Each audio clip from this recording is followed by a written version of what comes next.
2011 में चलती ट्रेन से मुझे कुछ बदमाशों ने, मैं वॉलीबॉल चैंपियन भी रह चुकी हूँ, 2011 में चलती ट्रेन से मुझे बदमाशों ने एक गोल्ड चेन पहनी थी, चलती ट्रेन से मुझे उठा के बाहर फेंक दिया था। लखनऊ से दिल्ली आ रही थी मैं। कंपार्टमेंट में बहुत सारे, जनरल कंपार्टमेंट था, बहुत सारे लोग थे, किसी ने मना नहीं किया। एक प्लेयर का जो स्पिरिट होता है वो अपने आप, जब कोई छीनने की कोशिश करता कुछ भी, वो देता नहीं है। तो मेरे में भी था, मैंने मना किया और उन्होंने मुझे चलती ट्रेन से, वो 4-5 थे, उन्होंने बाहर फेंका। दुर्भाग्य ये था कि उसी समय दूसरी ट्रैक से ट्रेन आई और मैं उस ट्रेन में टकराई, फिर नीचे गिरी, दोनों ट्रेनें निकल गईं। कुछ देर बाद मैंने हाथ को ऐसे रख के उठने की कोशिश किया तो देखा कि मेरा पैर कट चुका था। थाई को उठा के देखा, मेरा पैर ऐसे जीन्स में लटका हुआ था, ब्लड फोर्सफुली निकल रहा, दूसरे पैर की हड्डियाँ टूट टूट के बाहर निकल चुकी थी। पूरी रात मैं चिल्लाती रही ट्रैक पे, छोटे छोटे पत्थर होते ऐसे चिल्लाती रही कि कोई बचा ले, कोई बचा, कोई नहीं आया बचाने। और जब पूरी रात चिल्लाते चिल्लाते इतना कि मुझे दिखाई भी देना बंद हो गया, जब ट्रेन आता था तो वाइब्रेट होता था। इतना ही नहीं, फ्री का इनविटेशन भी लोगों को मिल गया था, कुछ लोगों को। ट्रैक पे आपने ट्रेन की ट्रैक पे छोटे छोटे चूहे देखे होंगे, मेरे कटे हुए पैर पे आग के मेरे पैर कुतर रहे थे। मेरा मैं ब्रेन कॉन्शियस मेरा पूरा काम कर रहा था मेरे, लेकिन बॉडी में कोई भी मूवमेंट नहीं था। पूरे पल में वही चीज़ें सोच कि कैसे मैं अपने आप को कैसे बचा पाऊँ। लेकिन करीब पूरी रात ऐसे बीता। सुबह गांव वालों ने मुझे बरेली डिस्ट्रिक्ट हॉस्पिटल यूपी में है, वहाँ पे हुआ था ये। सुबह गांव वालों ने मुझे उठाया, डिस्ट्रिक्ट हॉस्पिटल ले जाके रखा। तो फार्मासिस्ट, डॉक्टर, सीएम, जितने लोग थे आपस में बातें कर रहे, अरे हमारे पास तो एनेस्थीसिया नहीं है, ब्लड नहीं है, इसका इलाज शुरू करें तो हम कैसे करें। मुझे भी नहीं दिखाई तो नहीं, लेकिन मेरा सुनाई दे रहा था सब कुछ वहाँ पे। कहाँ से हिम्मत आई मुझ में, मुझे भी नहीं पता। मैंने बोला वहाँ पे कि सर जब मेरा पूरा पैर कटा, तब मैंने इतनी देर रेलवे ट्रैक पे थी, मैं उस चीज़ को बर्दाश्त किया, तो अभी तो आप मेरे अच्छे के लिए मेरे पैर काटेंगे। शायद आपको यकीन नहीं होगा, या फिर कभी आप लोगों ने ये चीज़ नहीं देखी, कोई डॉक्टर या फार्मासिस्ट अपना ब्लड दे के किसी पेशेंट को बचाया। मेरी इस बात को सुनने के बाद वहाँ के डॉक्टर और फार्मासिस्ट दोनों ने एक एक यूनिट ब्लड दिया और मेरे पैर को बिना एनेस्थीसिया अलग कर दिया गया। आज भी मैं उस दर्द को महसूस करती हूँ। जब भी मैं जब बोलती हूँ तब मैं वो चीज़ें महसूस करती हूँ। उसके बाद जब बात मीडिया में आई, लोगों को पता चला कि रिमा नेशनल प्लेयर है, KGMC king George medical college Lucknow में एडमिट करा, लखनऊ से फिर sport minister, AIIMS trauma centre Delhi. तब तक सब ठीक ठाक चल रहा था, प्लेयर होने की वजह से अच्छा ट्रीटमेंट मिलना शुरू हुआ। करीब 4 महीने मैं एम्स में रही। एम्स में रहने के बाद जब मैं थोड़ा ठीक हुई, करीब 25 दिन बाद जब ठीक हुई, न्यूज़पेपर में गोल गोल लिख के, अरे अरुणिमा के पास टिकट नहीं था, अरुणिमा ट्रेन से कूद गई।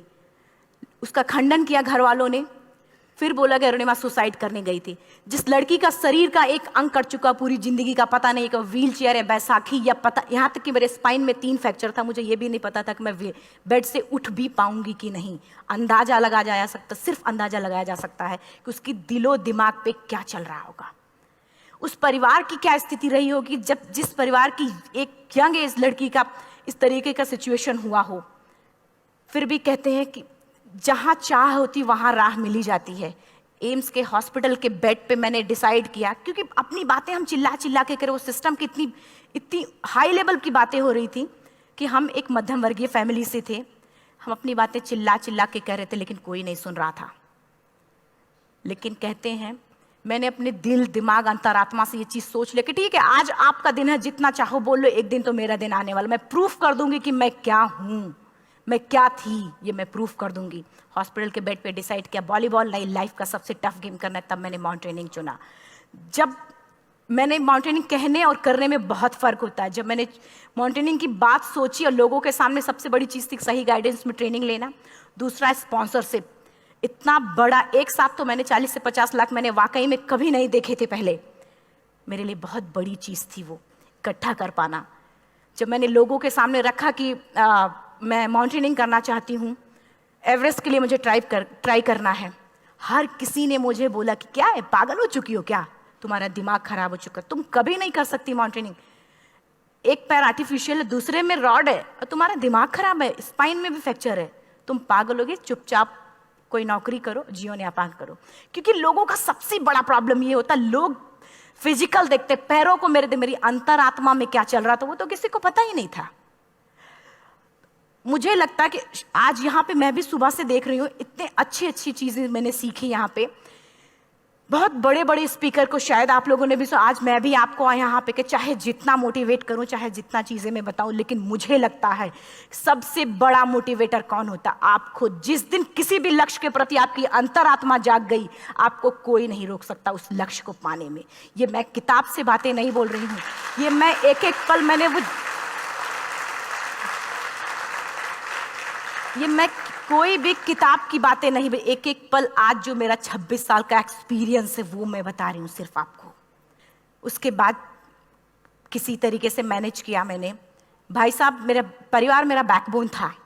परिवार ने मुझे, भाई साहब ने मुझे कहा कि मैडम बछेंद्री पाल जिन्होंने 1984 में एवरेस्ट समिट किया, उनसे मिलते हैं, वो जरूर कुछ ना कुछ करेंगे। हॉस्पिटल से निकलने के बाद मेरे राइट लेग में स्टिचेस लगी थी। मैंने डायरेक्टली घर जाने की बजाय, जब लोग ये सोचते हैं कि मुझे अपना जीवन यापन कैसे करना है, जब लोग ये सोचते हैं कि मुझे अपनी ज़िंदगी के मेरे दिमाग में सिर्फ 2 चीज़ें चल रही थी, मुझे इनका जवाब कैसे देना है और एवरेस्ट समिट कैसे करना है। फर्स्ट तुरंत गए बछेंद्री मैम के पास। जब मिले, मैम ने फर्स्ट टाइम जब मुझे देखा तो उन्होंने कहा, अरुणिमा, उनकी आंखों में आंसू आ गए। उन्होंने बोला, अरुणिमा, तूने ऐसी हालात में एवरेस्ट जैसे दुरूह पहाड़ के बारे में सोचा तो तूने अपने अंदर तो एवरेस्ट फतह कर लिया, अब तो सिर्फ लोगों के लिए। मेरे परिवार को छोड़ के बाहर की पहली ऐसी महिला थी जिन्होंने मुझ पे भरोसा किया था कि हाँ अरुणिमा, तुम कर सकती हो। मेरे लिए वही बहुत बड़ी चीज़ थी। प्लानिंग भी कर ली, मैम भी मिल गई, सब हो गया। लेकिन जब उतरते हैं फील्ड में तब पता चलता कि हम क्या हैं। रोड हेड से मैं पहुंच गई। मैडम ने कहा कि ठीक है, तुम्हारे कहने, तुम्हारे सोचने से कुछ नहीं होगा अरुणिमा, प्रूफ करो कि कर सकती हो। मैंने कहा बस एक मौका चाहिए मुझे। वाकई में जब मैं माउंटेन में पहुंची, रोड हेड से बेस कैंप लोगों को 2 मिनट लगता था, मुझे 3-3 घंटे लगते थे, क्योंकि मेरे राइट लेग की हड्डियां भी नहीं जुड़ी थी। लेफ्ट मेरा आर्टिफिशियल लग चुका था, लेकिन स्टंप एकदम रेड, उसका मतलब घाव एकदम नए थे। मैं अगर पैर रखती थी तो मेरे पैर से जोर से अगर दबा देती थी तो पैर से मेरे ब्लड आने लगता था। सारे लोग नॉर्मल थे वहाँ पे। हर कोई ये बोलता कि एक पीक के लिए जाते थे तो हर कोई मुझे ये बोलता कि अरुणिमा, तुम धीरे धीरे आओ। मेरे दिमाग में हर बार यही बात चलती थी कि क्या है, मैंने एवरेस्ट का प्लान किया, मैं इनके बराबर भी नहीं चल पा रही हूँ। खुद से संकल्प लिया कि कोई बात नहीं, एक दिन ऐसा आएगा कि मैं इनसे पहले जाऊंगी। और आपको शायद यकीन ना हो, आने वाले 8 महीने बाद पूरा का पूरा वेट उठा के बेस कैंप से साथ निकलते और टॉप पे पहले पहुंचते। ऐसे करके देखते थे कि अरे ये लोग तो पीछे। खुशी होती थी। उससे भी ज़्यादा मुझे खुशी तब होना शुरू हुआ जब वो सारे लोग आके मुझसे ये पूछते, मैडम खाते क्या हो, बता दो, पैर नहीं है फिर भी कैसे चलते हो। उसके बाद पूरा मुझे स्पॉन्सरशिप मिला। मैं जब एवरेस्ट के लिए गई, मेरे लिए सबसे बड़ा, एवरेस्ट की जर्नी में मेरे सबसे बड़ा चैलेंज यही था कि दूसरे को समझा पाना। मैं नहीं समझा पाती कि भाई मैं कर सकती हूँ। जब मैं एवरेस्ट के लिए, शेरपा होता, शेरपा को जब ये बात पता चला कि मेरा प्रोस्थेटिक लेग है, आर्टिफिशियल लेग है, दूसरे में रॉड, बोला नहीं ले जा सकता, इसकी वजह से तो मेरी भी जान जाएगी। मैडम ने, हमने सबने कन्विंस किया किसी तरीके से। मन वाकई में जो टीवी में हम और उसमें फोटोज में देखते हैं, ब्लू और ग्रीन आइस, हिला देने वाला होता। जितना सुंदर दिखता उतना ही हिला देने वाला होता। जब मैं हमारे ग्रुप में 6 लोग थे, रॉकी एरिया तक मैं सबसे पहले थी, लेकिन जैसे ही मैं ग्रीन और ब्लू आइस में गई, मेरा आर्टिफिशियल लेग स्लिप कर जाता था। फ्रंट पॉइंटिंग से, जब मैं फ्रंट क्रैम्पोन से फ्रंट पॉइंटिंग मारती थी, लेफ्ट से पेन होता था तब भी करते, लेकिन आर्टिफिशियल जैसे फ्रंट पॉइंटिंग मूव हो जाता, मेरा पैर ही मूव हो जाता था। शेरपा मुझे बोला नहीं हो सकता अरुणिमा, जबरदस्ती मत करो। मैंने कहा कुछ नहीं, ये मेरा पैर है, मैं जानती हूँ कैसे चलेगा।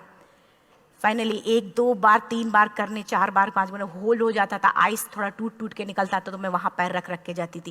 कैंप 3 तक ठीक था, प्रॉपर एक्लेमेटाइज किया अपने आप। कैंप 3 तक जनरली गए।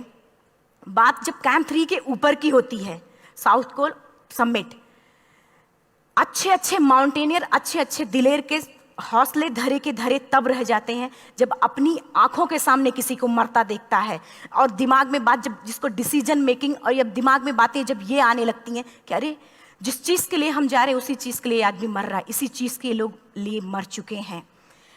रात में क्लाइंबिंग, ज़्यादा से ज़्यादा माउंटेनिंग रात में की जाती है क्योंकि वेदर शांत होता है। जब मैं रात में निकली साउथ कोल से, कैंप 4 से, मेरी हेडलाइट जिधर ही हेडलाइट जा रही थी उधर ही डेड बॉडीज मुझे नज़र आ रही थी। मेरे रोंगटे खड़े हो रहे थे। मुझे समझ में नहीं आ रहा था कि मैं करूं तो क्या करूं। इतना ही नहीं, मैं जिस रोप में थी उसी रोप में जब मैं आगे जा रही हूं और एक बांग्लादेशी, उनका हाथ हल्का हल्का ऐसे हिल रहा, मुंह से आवाज आ रही थी। मैं एक्सप्लेन नहीं कर सकती मुझे कितना डर लग रहा था। बार बार ये बार बार मन में आती, इसका ऑक्सीजन खत्म हुआ है, ये मर चुका है लास्ट सिचुएशन में, और हम कुछ नहीं कर पा रहे हैं, क्या करें। उसके बाद मैंने 10 से 15 मिनट सिर्फ मैं वहां खड़ी रही। मैंने सिर्फ इतना बोला कि अगर आप सभी में से सभी ने एवरेस्ट सबमिट कर लिया तब तो ठीक है, अगर नहीं सबमिट किया है मैं सबके लिए एवरेस्ट सबमिट करूंगी और जिंदा वापस जाऊंगी। क्योंकि जैसा हम सोचते हैं हमारी बॉडी उसी तरीके से जनरेट करना शुरू करती है। मैंने डेड बॉडी, क्योंकि जा ही नहीं सकते थे किनारे से, उसी रोप में वो एंकर है, डेड बॉडी को लांगी और लांग के जाना शुरू किया।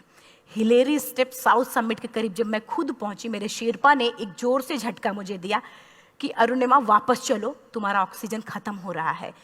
हिलेरी स्टेप के बाद एवरेस्ट समिट है, थोड़ा चलने के बाद एवरेस्ट समिट है। अगर कोई आपसे ये बोले, आप अपने टारगेट के इतने करीब हो, अगर कोई आपसे ये बोले कि अरुणिमा वापस चलो, कैसा लगता है। मैंने भी यही बोला, सर क्या बोल रहे हो आप, मैं नहीं जाऊंगी वापस।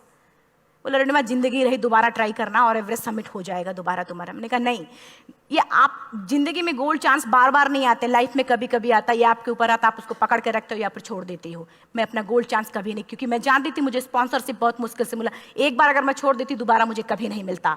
मैं बहुत अच्छी तरीके से जानती थी। मेरा फाइनली मुझे बछेंद्री मैम ने भी एक बार बात समझाई थी, मेरी माँ ने मुझे एक बात बताया था कि लाइफ में कभी कभी सिचुएशन ऐसी आती है जब सिर्फ आप अकेले होते हो, डिसीजन सिर्फ आपको लेना होता है। जहां पे भी होना, खड़े होकर हल्का सा पीछे मुड़कर देखना और ये सोचना कि आप एक एक कदम चल के यहां तक पहुंचे हो, सिर्फ अपना एक कदम आगे बढ़ाना, तुम देखना कुछ देर बाद तुम टॉप पे होगी। मेरे दिमाग में उनकी बातें वीडियो की तरह चल रही थी और सिर्फ एवरेस्ट का टॉप चल रहा था। मैंने शेरपा को पहले कन्विंस करने की कोशिश की कि भाई चल, कुछ नहीं होगा भाई चल। फाइनली जब वो नहीं माना, मैंने एक कदम आगे बढ़ाया, डिसीजन लिया कि नहीं जाना ही जाना है।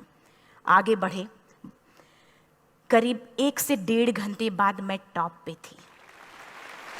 और इतना ही नहीं,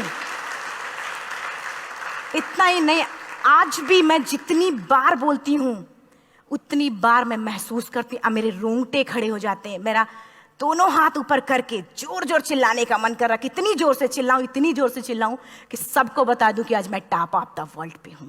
उन लोगों को बता दो जो लोग ये सोचते हैं, लड़की, दूसरे विकलांग, तीसरे मिडिल क्लास में, जो लोग एक बार हार के फिर दोबारा लड़ना नहीं चाहते, जो लोग हारने के बाद सोचते हैं कि हम दोबारा कुछ कर नहीं सकते, उन लोगों को मैं चिल्ला चिल्ला के टॉप से बताना चाहती थी कि नहीं, आप सब कुछ कर सकते हो, सिर्फ एक सोच की विकलांगता, हैंडीकैप आदमी यहां से होता है, यहां से नहीं। अगर यहां से जो आदमी विकलांग है तो नॉर्मल आदमी भी विकलांग है, जो अगर यहां से विकलांग है। चिल्ला चिल्ला के मैं बताना चाहती थी। मैंने शेरपा से कहा कि आप एक फोटो खींच लो, क्योंकि सारे लोग फोटो, अपना नेशनल फ्लैग का जो वैल्यू होती है ना, वो जब हम कहीं बाहर होते हैं तो पता चलता है। मुझे भी बहुत खुशी हो रही थी, फ्लैग को हग किया और बोला फोटो खींचो। बोला पागल हो गई है, तेरा ऑक्सीजन कभी भी खत्म हो जाएगा, नीचे चल। नहीं, फोटो खींच लो। फोटो खींचा उसने। वो तो अगली बार इतना तेज गुस्सा हुआ, मैंने उसको बोला कि भाई वीडियो भी बना ले। 8848 की हाइट पे ऑक्सीजन खत्म हो रहा है, आज हम भी हंस रहे हैं आप लोगों के साथ क्योंकि यहाँ पूरा ऑक्सीजन है। और 8848 की हाइट पे जब मुझे शेरपा, कोई भी शेरपा को बोलेगा भाई वीडियो बना, तो परेशान हो जाएगा, पागल हो चुकी, क्या तुम मर जाए, यहाँ मैं जा रहा हूँ नीचे। मैंने कहा नहीं, कुछ नहीं होगा, आप बनाओ वीडियो। किसी तरीके से मन में 4-5 पेयर बैटरी रख के लेके गई कि डिस्पोजल कैमरा, एक अलग कैमरा, की मतलब एक नहीं काम करेगा तो दूसरा करेगा, प्रॉपर प्लानिंग से। शायद आप लोग भी सोचो कि वाकई में लड़की को इतना बड़ा रिस्क लेने की क्या जरूरत थी, कि जिंदगी कभी भी जा सकती थी इसकी। लेकिन मैंने वो रिस्क लिया क्यों? क्योंकि मैं चाहती थी, कहीं ना कहीं से मेरे भी दिमाग में ये बात आ चुका था कि मैं जिंदा वापस ना जाऊं। मैं चाहती थी कि अगर मैं जिंदा ना जाऊं तो ये वीडियो मेरे इंडिया, शेरपा से मैंने यही बात बोली, ये वीडियो अगर मैं जिंदा नहीं जाती, ये वीडियो मेरे इंडिया पहुंचा देना, मेरे यूथ तक चला जाएगा। क्योंकि मैं चाहती थी कि 11 अप्रैल 2011 को मेरा एक्सीडेंट हुआ, 21 मई 2013 10:55 पे मैं टॉप ऑफ द वर्ल्ड पे थी। ऑलमोस्ट 1 से 2 साल के अंदर कैसे? यहाँ से मैंने ये चीज, मैंने कभी भी कामयाब होने के, मेरी वो जिंदगी बन चुकी थी, मेरा जुनून बन चुका था, मेरा पैशन मेरा जिद बन चुका था। वो मेरा सोते उठते बैठते सिर्फ मुझे एवरेस्ट दिखाई जाए। और मुझे लगता है किसी को भी अगर अपना लक्ष्य पाना है, यहाँ से अगर वो पागलपन जब तक नहीं आएगा तब तक नहीं होगा। वो फाइनली उसने वीडियो भी बनाया। आप बोल रहे फटाफट अरुणिमा नीचे भागो। जब मैं टॉप पे थी तो कुछ लोग और भी थे, लेकिन 10:55 पे मैंने एवरेस्ट समिट, 11 बजे के बाद अगर कोई अटैम्प्ट करने की कोशिश करता है उसको सुसाइड अटैम्प्ट बोलते हैं। जैसे ही मैं नीचे चलना शुरू की, मैंने कहा भाई हाँ चल नीचे चलते हैं। ज़्यादा से ज़्यादा मौतें नीचे आते वक्त होती हैं एवरेस्ट पे। जब मैं नीचे आ रही हूँ, थोड़ा दूर ही मैं नीचे चली थी, मेरा ऑक्सीजन पूरी तरीके से ख़त्म। सिर्फ अंदाज़ा लगाया सकता है कि जब ऑक्सीजन ख़त्म हुआ क्या परिस्थिति रही होगी। मैं ऐसे नीचे गिर गई और शेरपा मुझे बोला कि अरुणिमा मुझे यकीन नहीं था कि तू एवरेस्ट सबमिट कर पाएगी, लेकिन फिर भी तूने किया। मैं चाहता हूँ कि अरुणिमा जिंदा चल, तू वापस उठ, खड़ी हो। मुझे खड़ा करने की वो कोशिश कर रहा था बार बार, मैं खड़ी नहीं हो पा रही थी, वाकई में दम ही नहीं था। लेकिन फिर भी कहते हैं कि जैसे हमारे नियम होते हैं वैसे ऊपर वाले के भी नियम हैं। उसकी लिस्ट में जब मेरा नाम नहीं है तो वो मुझे नहीं ले जा सकता। अगर दूसरी चीज, मेरा कॉन्सेप्ट एकदम क्लियर हो चुका था। जब रेलवे ट्रैक पे मैं थी, रेलवे ट्रैक पे 7 घंटे में पड़ी थी, 49 ट्रेन अप डाउन हुई थी, तो मेरा कॉन्सेप्ट एकदम क्लियर हो चुका था। इसका मतलब है कि ऊपर वाले ने अगर मुझे कुछ बचाया है तो कुछ ना कुछ इतिहास रचने के लिए बचाया है। मैंने पॉजिटिव तरीके से सोचा।